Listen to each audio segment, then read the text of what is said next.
श्री स्वामी समर्थ। तर मी नीलम आपल्या स्वामी यांच्या चॅनलमध्ये तुमचं स्वागत करते। स्वामी महाराज तुमच्या सर्व इच्छा पूर्ण करोत हीच स्वामीचरणी प्रार्थना। तर आता अधिक वेळ नाही घालवत मी व्हिडिओला सुरुवात करते आणि सगळ्यात आपल्या सर्व स्वामी भक्तांचा दत्त भक्तांचा आवडता महिना म्हणजे मार्गशीर्ष आणि त्याचा सर्वात मुख्य आवडता विषय म्हणजे आपला आहे म्हणजे पारायण। तर या दत्त जयंतीला आपल्याला सर्व स्वामी भक्तांना सर्व दत्त भक्तांना गुरुचरित्राचं पारायण करायचंय। मी तर जास्त वेळ नाही घालवत कारण याचं मला तुम्हाला सर्व सांगायची आहे माहिती की गुरुचरित्राचं पारायण कधी करायचं, कसं करायचं, त्याच्या नियम अटी। तर हा व्हिडिओ खूप मोठा होईल म्हणून आपण डायरेक्ट आता विषयाला सुरुवात करूया। तर सगळ्यात पवित्र ग्रंथ म्हणजे श्री गुरुचरित्र। हा ग्रंथ आपल्या घरात असणं म्हणजे खूप भाग्याची गोष्ट आहे आणि हा ग्रंथ आपल्या घरात असलाच पाहिजे। तुम्ही जर स्वामी भक्त आहात, दत्त भक्त आहात तर तुम्ही एकदा तरी वर्षातून एकदा तरी पारायण नक्कीच करून बघा। तुमच्या घरातल्या ज्या काही समस्या असतील, अडचणी असतील, ज्या काही कटकटी असतील किंवा कुठलीही तुमच्या आयुष्यात जर काही वाईट घटना असेल, कुठल्या त्रासात असाल तर त्यातून बाहेर पडायला दत्त महाराज नक्कीच तुमच्या पाठीशी उभे राहतील। फक्त पारायणाचा अनुभव प्रत्येकाने घ्या, हीच माझी तुमच्यासाठी कळकळीची विनंती असेल। तर गुरुचरित्र हा पवित्र ग्रंथ आहे, याचे काही नियम आहेत, पारायण करायला काही नियम आहेत, अटी आहेत, तर त्या कोणत्या आहेत आपण पाहूया। तर आता आपली दत्त जयंती येते, दत्त जयंतीच्या आधी आपल्याला गुरुचरित्राच्या पारायणाला बसायचंय। तर हा जो ग्रंथ आहे हा श्री स्वामी समर्थ दिंडोरी प्रणित सेवा केंद्रातील आहे। हा ग्रंथ स्त्रिया सुद्धा वाचू शकतात।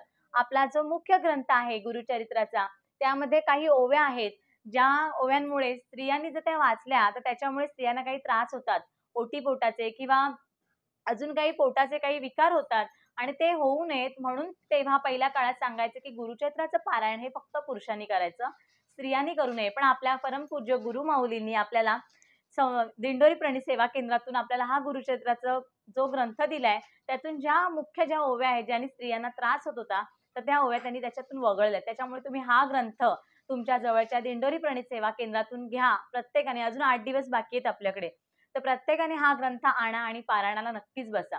जर तुमच्या जवळ गुरुचरित्र म्हणजे दिंडोरी प्रणित सेवा केंद्र नसेल तर तुम्ही मला मेसेज करा, मी तुम्हाला हा उपलब्ध करून देईन। हा माझ्याकडे पण आहे, फक्त हा मला पोस्टाने पाठवावा लागेल, त्याचे वेगळे चार्जेस होतील एवढंच। जर तुम्हाला हवाच असेल तर तुम्ही नक्की मला मेसेज करा, नाहीतर दिंडोरी प्रणित सेवा केंद्रातून आणला तरी चालेल, पण प्रत्येकाने आणा। हा ग्रंथ तुमच्याकडे असलाच पाहिजे। फक्त हा ग्रंथ आणल्यावर आपल्याला हा कुठेही नाही ठेवायचा आहे कारण त्याचं खूप काही महत्व आहे। तर तो आपल्याला लाल फडक्यातच गुंडाळून जिथे तुम्ही देवाची पोथी ठेवता, देवाचं सामान ठेवता, तिथे तुम्हाला हा ग्रंथ ठेवायचा आहे।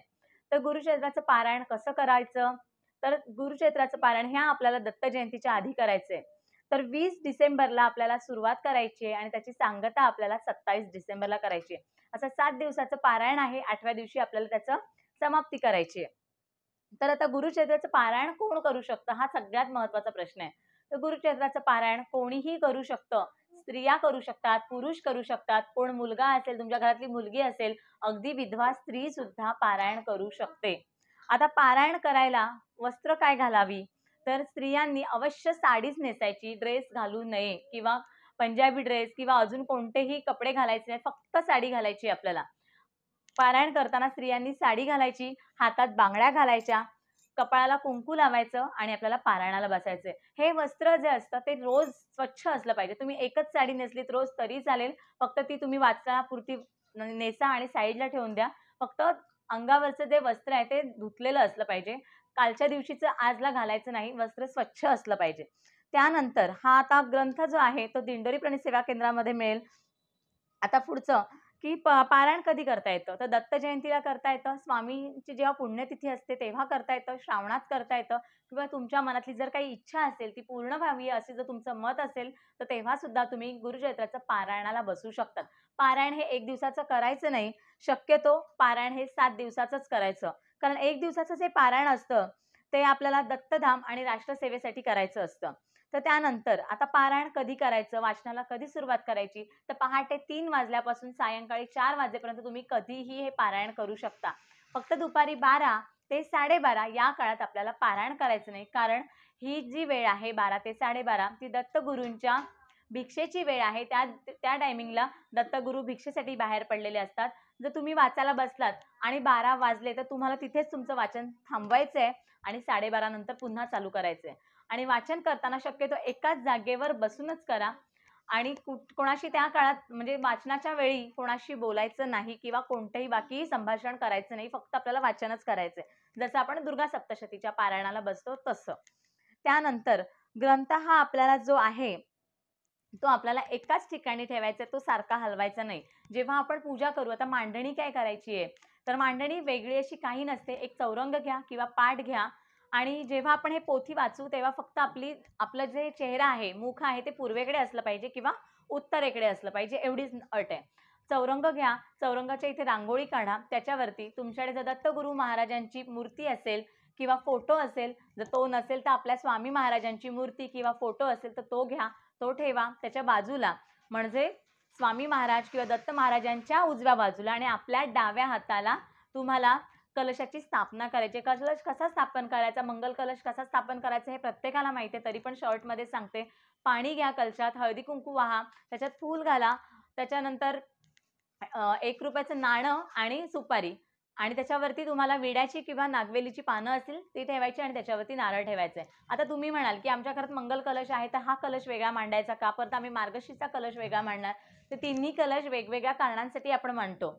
आपला जो मुख्य कलश आहे मंगल कलश, तो आपण कुलदेवीच्या नावाने मांडतो, तो आपल्याकडे वर्षभर असतो. मार्गशीर्षचा जो असतो तो आपल्या व्रताचा असणार आहे, तो आपण 4 गुरुवार झाले, 5 गुरुवार झाले की आपण तो विसर्जित करतो, त्याच्यामुळे तो वेगळा कलश असणार आहे. आणि हा जो असणार आहे तो आपला पारायणाचा कलश असणार आहे. त्याच्यामुळे 3 कलश झाले तरीही चालेल, हे वेगवेगळे संकल्प केलेले असतात, त्याच्यामुळे चालून जातं. त्यानंतरचा मुख्य प्रश्न म्हणजे की आता हे कधी करायचं, तर आपल्याला जेव्हा आपण एखाद्या कारणासाठी गुरुचरित्राचं पारायण करतो तेव्हा ते पारायण आपल्याला शनिवारी करायचं असतं चालू, आणि शुक्रवारी त्याची सांगता करायची असते. परंतु आपलं हे जे पारायण आहे ते दत्त जयंती विशेष पारायण आहे, त्याच्यामुळे आपल्याला 20 तारखेला या पारायणाला बसायचे, ते आपल्याला 27 तारखेला याची सांगता करायची 8व्या दिवशी, म्हणजे 7 दिवसाचं पारायण आणि 8व्या दिवशी सांगता करायची आहे. तर हा ग्रंथ आपल्याला एकाच ठिकाणी ठेवायचा आहे, हा सारखा हलवायचा नाही. अशा प्रकारे आपली मांडणी झाली की त्याच्या पुढे एक पाट ठेवा किंवा ग्रंथ ठेवण्यासाठी जे आपलं स्टँड मिळतं त्याच्यावर जरी ग्रंथ ठेवला तरी चालेल. हा ग्रंथ कधीच हलवायचा नाही. ग्रंथ लाल कापडातच गुंडाळून ठेवायचा. जेव्हा वाचू त्या लाल कापड उघडायचं, ग्रंथाला वाचायला सुरुवात करायची आणि वाचून झाल्यावर पुन्हा लाल फडक्यात तो बंद करायचा, गुंडाळून ठेवायचा व्यवस्थित आणि साईडला ठेवायचा, म्हणजे त्याला हात नाही लावायचा, पुन्हा एकाच जागी ठेवायचा. त्याचबरोबर आपल्याला मांडणी करताना अखंड दिवा सुद्धा तेव्हा ठेवायचा. जेव्हा तुम्ही पहिल्या दिवशी वाचायला बसाल, मांडणी कराल, तेव्हा तुम्हाला अखंड दिवा चालू ठेवायचा आहे. या दिव्यात तुम्हाला वेळोवेळी तेल घालायचं आहे. जर दिव्याला काजळी धरली तर काय करायचं, दुसरा दिवा घ्यायचा. जसं आपण नवरात्रीला अखंड दिवा लावतो तसंच सेम करायचं. काजळी काढायची, तोपर्यंत आपल्याला दुसरा दिवा घेतलात बाजूला, त्याला ज्योत लावलीत आणि हा विझवून तुम्ही काजळी काढून पुन्हा प्रज्वलित केलात तरी चालेल. आणि जर विझलाच काही कारणामुळे, वारा आहे, आता थंडीचे दिवस आहे तर वारा वगैरे खूप येतो, विझला तरी काही काळजी करायची नाही, दत्तगुरू महाराजांची क्षमा मागायची आणि पुन्हा दिवा लावायचा. त्यानंतर आता वाचनाला सुरुवात कशी करायची, तर वाचनाला डायरेक्ट आपलं घेतले 52 अध्याय आणि वाचायला सुरुवात केली असं नाही करायचं. तर पहिल्यांदा आपल्याला श्री स्वामी समर्थ महाराजांचं स्तवन म्हणायचं, श्री स्वामी समर्थ स्तवन म्हणायचं. त्यानंतर श्री स्वामी समर्थ महाराजांचा जप करायचा, 1 माळ स्वामी समर्थ महाराजांचा जप, 1 माळ गायत्री मंत्र म्हणायचा. त्यानंतर आपल्याला अथर्व शीर्ष म्हणायचं आणि हे रोज आपल्याला बोलायचं आणि त्याच्यानंतर अध्यायाला सुरुवात करायची. म्हणजे काय, तर पहिलं स्वामी स्तवन, 1 माळ श्री स्वामी समर्थ महाराजांचा जप, 1 माळ गायत्री मंत्र, अथर्व शीर्ष आणि अध्याय जे असतील त्यांना सुरुवात करायची. तर आता अध्याय कोणते बोलायचे, पहिल्या दिवशी कुठले, दुसऱ्या दिवशी कुठले, तर हे सर्व या आपल्या पोथीमध्ये दिलेलं आहे. तुम्ही जेव्हा ही पोथी घ्याल तेव्हा तुम्हाला यामध्ये सर्व याचे नियम अटी सुद्धा दिलेले आहेत आणि कोणत्या दिवशी कोणते वाचायचे अध्याय ते सुद्धा आपल्याला याच्यामध्ये दिलेलं आहे. तर पहिल्या दिवशी आपल्याला 1 ते 9 अध्याय वाचायचे, दुसऱ्या दिवशी 10 ते 21 अध्याय वाचायचे, तिसऱ्या दिवशी 22 ते 29, चौथ्या दिवशी 30 ते 35, पाचव्या दिवशी 36 ते 38, सहाव्या दिवशी 39 ते 43 आणि सातव्या दिवशी 44 ते 53. अशा प्रकारे आपल्याला हे 7 दिवसाचे पारायण या पद्धतीने करायचं आहे. काही लोक 21 दिवसात 3 पारायण करतात, 49 दिवसात 7 पारायण करतात, अशी वेगवेगळी त्यांच्या पद्धती आहेत. पण आपल्याला हे गुरुचरित्राचं जे पारायण आहे ते दत्त जयंती स्पेशल करायचे, त्याच्यामुळे आपल्याला 20 ते 27 मध्येच हे पारायण करायचे आहे. तर आता आपल्याला काय करायचं, आता 20 तारखेला आपल्याला पारायणाला बसायचं आहे. तर आदल्या दिवशी 19 तारखेला आपल्याला संध्याकाळी 4 कुत्रे आणि 1 गाईला चपाती खाऊ घालायची. आता मान्य आहे की गाय कुठे आपल्याला शहरात राहतो तर गाय दिसत नाही, पण कुत्रे तरी दिसतात. परंतु मग आपण ती जी आपल्याला चपाती वगैरे असेल ती अशा ठिकाणी ठेवायची की ती कोणाच्या तरी मुखी लागेल, कुठल्या तरी प्राण्यांच्या. जर तुम्हाला गाय भेटलीच नाही तर. त्याच्यामुळे 4 कुत्रे आणि 1 गाईला आपल्याला संध्याकाळी 1-1 चपाती खाऊ घालायची आहे.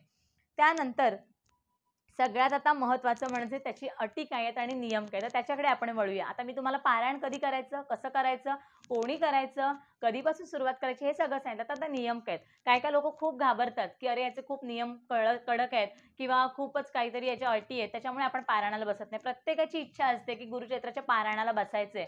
माझी सुद्धा हीच इच्छा होती, की मला बसायचं, पण मी पण घाबरून हे पारायणाला बसत नव्हते. पण एकदा का तुमच्या मनातली भीती गेली, मनापासून इच्छा ठेवलीत, दत्तगुरूंना फक्त सांगायचं, की माझ्याकडून हे पारायण जे आहे ते करवून घ्या. महाराज करवून घेतात. आणि त्याच्यात सुद्धा आपण जेव्हा पारायणाला बसतो ना, तेव्हा पहिल्या दिवशी किंवा दुसऱ्या दिवशीपर्यंत आपल्याला थोडीशी चिडचिड होते. कारण आपण घरातली कामं करणार, सगळं आवरणार, पारायणाला बसणार, थोडीशी दत्त महाराज आपल्यातली परीक्षा सुद्धा घेतात. असा सुद्धा अनुभव काही जणांना येतो. तुमच्यातली जी काही निगेटिव्हिटी असते ती तुम्हाला हे सर्व चांगली कार्य करण्यासाठी किंवा देवाचं काही करण्यासाठी अडवतात. हा स्वानुभव आहे माझा. जेव्हा आपण वाचनाला बसतो जेव्हा पहिल्यांदाच जेव्हा सुरुवात करतो आपण कोणत्याही देवाचं वाचायला, तेव्हा थोडासा त्रास होतो. आपल्यातली जी निगेटिव्हिटी आहे, जी काही आपल्या आजूबाजूच्या वाईट शक्ती आहेत, ते आपल्याला थोडा बाधा आणतात. परंतु हे सगळं जरी झालं तरी सुद्धा आपण आपला संकल्प सोडायचा नाही. आपल्याला हे वाचायचंच आहे. तर आता पहिलं अट म्हणजे काय, तर कांदा आणि लसूण वर्ज्य आहे. आपण म्हणजे जो कोण पारायण करणार आहे, स्त्री किंवा पुरुष, त्यांनी कांदा, लसूण खायचं नाही. बिना कांदा, लसणाचं जेवण खायचं. उपवास करावा का? तर उपवास करावा नाही असं काही कंपल्शन नाहीये. जर तुम्हाला उपवास करावासा वाटत असेल तर तुम्ही करा, अवश्य करा. नसेल करायचं तर नाही केलं तरी चालेल. दोन्ही टाईम आपण जेवू शकतो. तर आता ते जेवण काय आहे त्याच्यात, तर एकच धान्य आपल्याला खायचंय. म्हणजे आपल्याला डाळी खायच्या नाहीत. त्यानंतर आपल्याला कडधान्य खायची नाहीत. तर आता काय जेवायचं? तर असे खूप भाज्या आहेत. आता आपल्याला शेपूची भाजी आहे, पाल्याची भाजी आहे, माठ आहे. त्याच्यानंतर त परत काय म्हणतात आपलं दोडक्याची भाजी आहे, भोपळा आहे, दुधी भोपळा आहे, भेंडी आहे. अशा बऱ्याचशा भाज्या आहेत त्या तुम्ही खाऊ शकता. मग तुम्ही जर पहिल्या दिवशी चपाती खाल्लीत, तर तुम्हाला चपाती भाजीच खायची आहे 7 दिवस. जर तुम्ही भाकरी खाल्ली ज्वारीची, नाचणीची, तांदळाची, तर तुम्हाला भाकरीच खायची. म्हणजे चपाती तर चपाती, भाकरी तर भाकरी. पहिल्या दिवशी जे तुम्ही खाल तेच तुम्हाला 7 दिवस कंटिन्यू करायचं आहे. आणि तुम्ही जे खाल, म्हणजे जो पारायण करणार आहे तो जे जेवेल, तोच नैवेद्य आपल्याला म्हणजे जेवायच्या आधी तोच नैवेद्य आपल्याला दत्तगुरूंच्या ह्या पोथीला दाखवायचं आहे. वेगळं काही नाही. तुम्ही जर आज भाजी भाकरी केलीत, भेंडीची भाजी केलीत आणि चपाती केलीत, तर तुम्ही ते खायच्या आधी दत्तगुरूंच्या पोथीला दाखवायचं आणि तोच नैवेद्य आपल्याला ग्रहण करायचं आहे. अशा प्रकारे आहे. त्याच्यामुळे उपवास करायची गरज नाही. त्यानंतर परान्न खायचं नाही. आता परान्न म्हणजे काय, तर दुसऱ्यांच्या घरातलं जे जेवण येतं ते आपल्याला खायचं नाही. आपल्या आईकडचं, आपल्या बहिणीच्या हातचं, आपल्या बायकोच्या हातचं आपण जेवू शकतो. परंतु दुसऱ्या घरातलं, दुसऱ्या गोत्रातलं जे जेवण असतं ते आपण नाही खायचं. आईच्या किंवा बहिणीच्या बायकोच्या हातचं आपल्याला जेवण चालतं. त्यानंतर मांसाहार आपल्याला वर्ज्य ठेवायचा आहे. 7 दिवस आपल्याला कडकडीत मांसाहार पाळायचा आहे.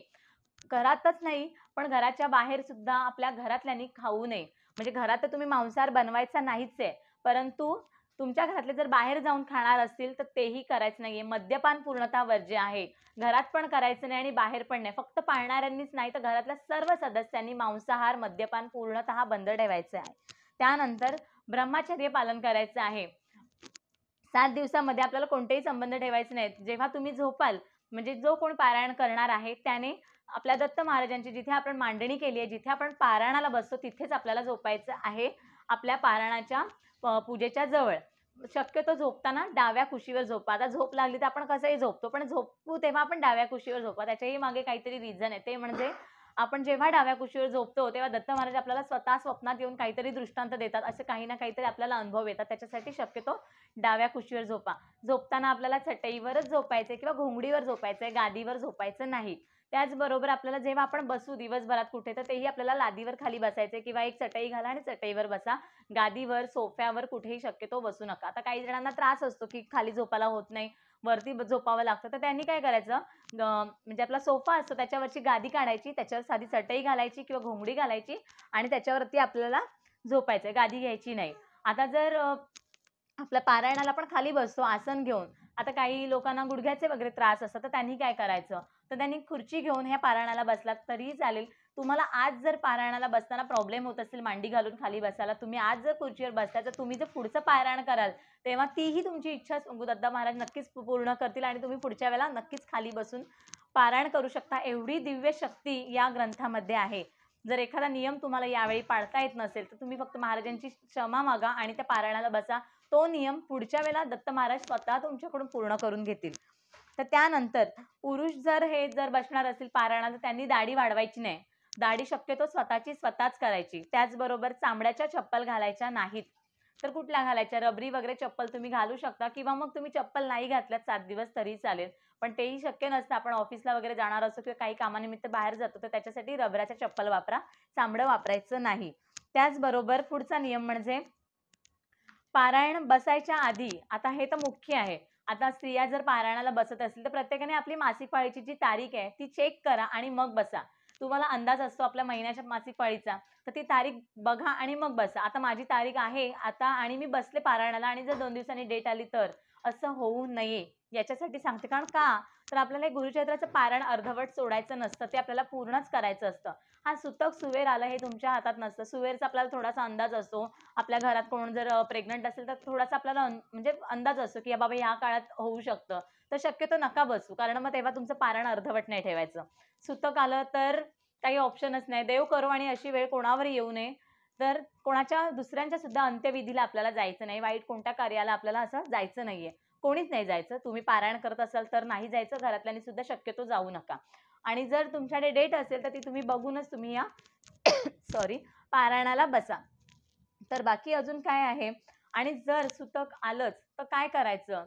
तर दुसऱ्या कोणाकडून तरी किंवा भटजींकडून म्हणजे दुसऱ्या गोत्रातलं कोण असेल तर किंवा मग भटजींकडून तुम्ही हे पारायण पूर्ण करायचं. पारायण अर्ध्यावट सोडायचं नाही. पारायण आपल्याला पूर्णच करायचंय. त्यानंतर जर बाकी घरातल्या कोण स्त्रिया असतील, आता तुम्ही जो पारायणाला बसलात त्याची जर डेटचा काही प्रॉब्लेम नाही, पण बाकी जर कोण स्त्रिया असतील त्यांची जर पाळी आली तर तुम्हाला तेवढे दिवस 2 दिवस 3 दिवस ते पाळायचंच आहे. कारण या ग्रंथासाठी जे आपण पारायणाला बसतो तर त्याच्यासाठी वेगळे नियम आहेत. तुम्हाला घरी पाळायचंय. वेळोवेळी तुम्हाला घरात गोमूत्र शिंपडायचंय आणि मग पारायणाला बसायचं आहे.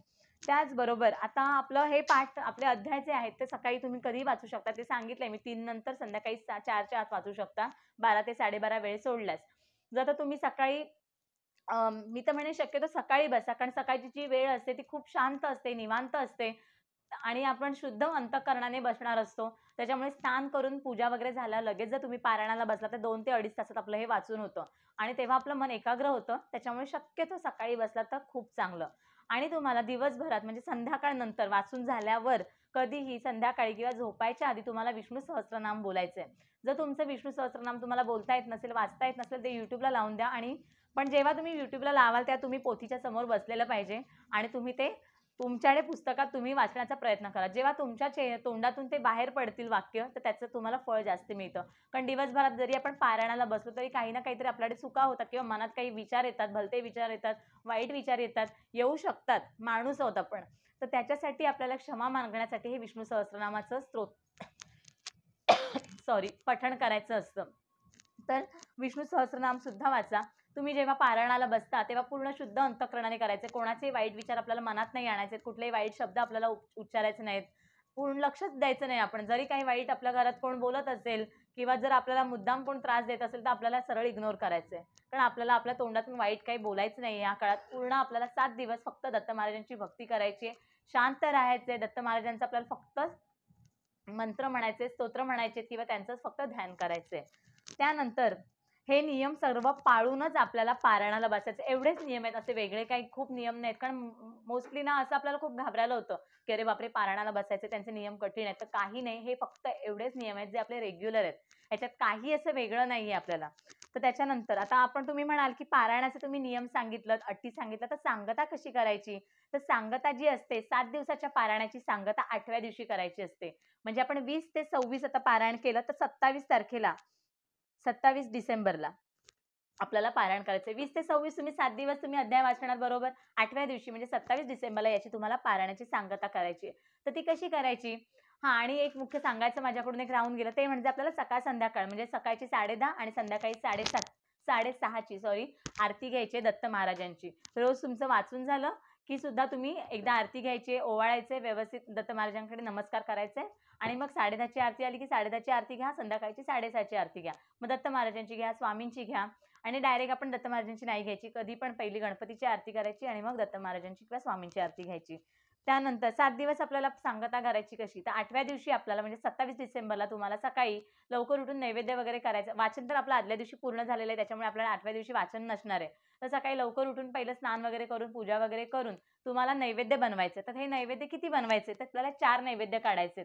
तर पहिला नैवेद्य आपल्याला कोणाचा असणार आहे, पहिला नैवेद्य दत्त महाराजांसाठी असणार आहे, दुसरा कुलदेवतेसाठी नैवेद्य असणार, तिसरा आपला स्वामी महाराजांसाठी आणि चौथा आपल्या ह्या गुरुचरित्राच्या पोथीसाठी. असे 4 नैवेद्य तुम्हाला काढायचे.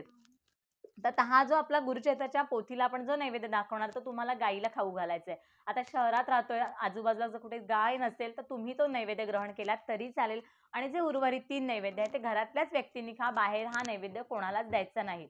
नैवेद्यासाठी तुम्हाला जे काही करता येईल ते करा. फक्त त्याच्यात सुद्धा कांदा, लसूण नाही टाकायचा. म्हणजे फक्त जे नैवेद्यापुरती जेवण असेल, तर त्याच्यात तुम्हाला कांदा, लसूण नाही घालायचा. फक्त आपल्याला बिना कांदा लसणाचं जेवण करायचं आहे. तेही करू शकता. असे बरेचसे पदार्थ आहेत जे आपण करू शकतो. त्याचबरोबर आता जर तुम्ही पारायण करताय आणि आपली जी नित्यसेवा आहे स्वामी महाराजांची, जी नित्यसेवा आहे ती चालूच ठेवायची. त्याच्यात आपल्याला खंड पाडायचा नाही. तुमची जी नेहमीची सेवा आहे, नित्यसेवा असेल, अजून जर काही कोणती स्वामी सेवा असेल, अजून कोणती देवाची सेवा असेल, कुलदेवाची, कुलदेवीची, ती तुम्हाला चालूच ठेवायची आहे. त्याच्यात तुम्हाला खंड पाडायचा नाही. तर अशा प्रकारे आपल्याला हे 7 दिवसाचं पारायण करायचं आहे. तर माझी प्रत्येकाला तीच विनंती आहे, की प्रत्येकाने सर्व नियम, अटी पाळा आणि मगच पारायणाला बसा. तर मला त्याच्यात पण असं कमेंट्स येतील, की हे जमणार नाही, ते जमणार नाही. तर माझी प्रत्येकाला तीच विनंती असेल, की तुम्हाला जर हे सर्व नियम पाळता येणार असतील, सगळ्या अटी पाळता येणार असतील, तरच पारायणाला बसा.